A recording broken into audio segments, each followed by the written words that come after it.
Dear students, we are going to learn about aldol condensation.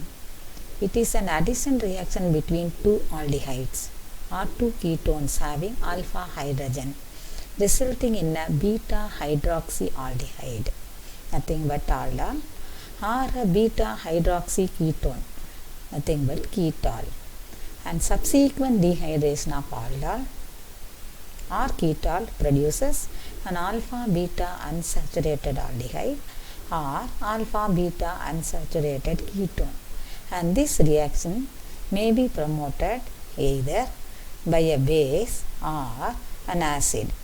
The overall reaction can be written as aldehydes having alpha hydrogen on treatment with dilute sodium hydroxide produces aldol, which on heating alone or heating with catalyst produces alpha beta unsaturated aldehyde by undergoing dehydration. Instead of aldehyde, if we take ketone, it produces ketol, and the final product is alpha beta unsaturated ketone.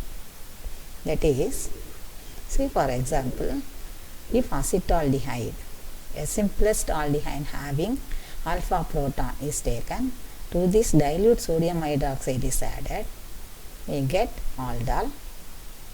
The aldol name is given because this compound contains an aldehyde group and alcohol functional group OH.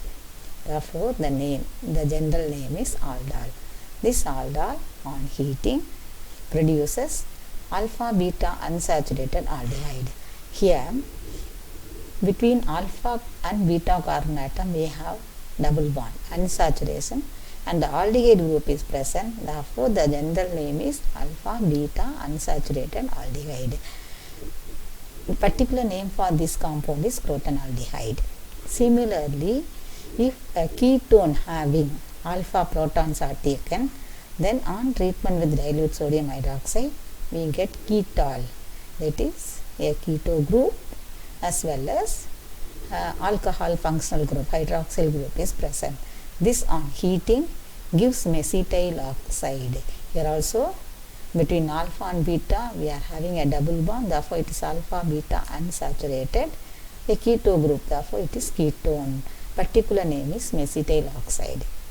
Instead of taking aldehydes having alpha hydrogen atom, if we take aldehydes having no alpha hydrogen atoms, say for example formaldehyde or benzaldehyde, both the compounds they do not have alpha hydrogen atom. When you add dilute sodium hydroxide or potassium hydroxide, there is no aldol condensation reaction takes place. No aldol product is formed. Therefore, for aldol reaction to take place, we need alpha protons. The mechanism. We have to take two molecules of acetaldehyde. We have to add dilute sodium hydroxide.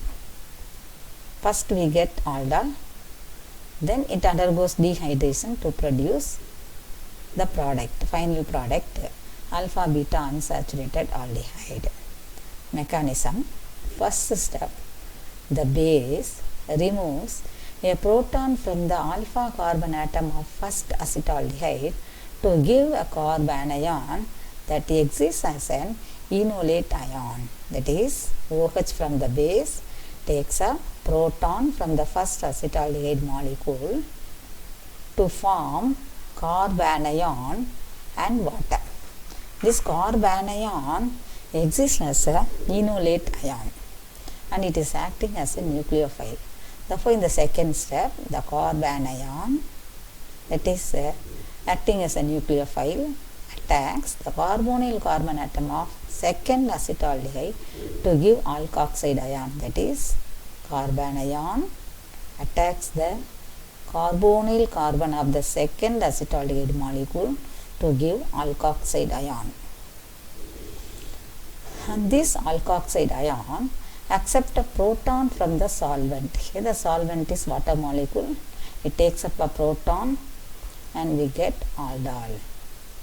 And in the fourth step, the aldol formed in the previous step undergoes dehydration when heated to give alpha beta unsaturated aldehyde. During the formation of this product, the hydroxyl group and proton attached the neighboring carbon atom is removed as water molecule. We get crotonaldehyde as the product. Instead of taking two similar aldehydes, if two different aldehydes are ketones or an aldehyde and ketone are taken, then it is possible to get more products, and the name of the reaction is said to be crossed aldol condensation. For example, consider the reaction between acetaldehyde and propanaldehyde. I have taken these two aldehydes, both of them are having alpha protons, therefore it is possible to get this carbanion or this carbanion. Both of them exist in two different enolates, okay. Therefore, these enolates further react with either acetaldehyde or propanaldehyde. Similarly, this enolate ion, it reacts with acetaldehyde or propanaldehyde to give 4 different products. Therefore, it is possible to get mixture of 4 products. Therefore, it is very difficult to isolate these 4 products, each of the products. Therefore, this type of crossed aldol condensation is of no synthetic use in organic synthesis. But if we take two similar aldehydes, it is possible to get a single product. It is of synthetic use in organic synthesis. I hope you have understood the mechanism. Thank you.